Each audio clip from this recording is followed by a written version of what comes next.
How to say mountain in Korean? San, san. Here are some words related to mountain in Korean language. Sup, forest, sup.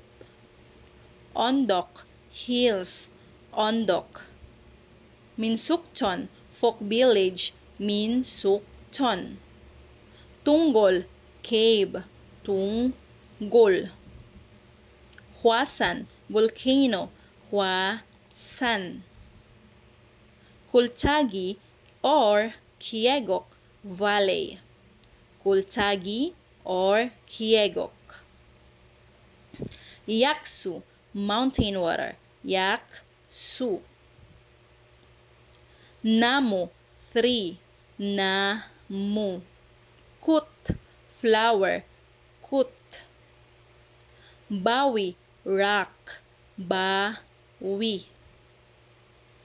Chulbyok, cliff, Chulbyok.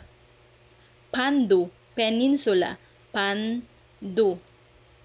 Sanbungori, peak, Sanbungori. And Sanbul, forest fire, Sanbul.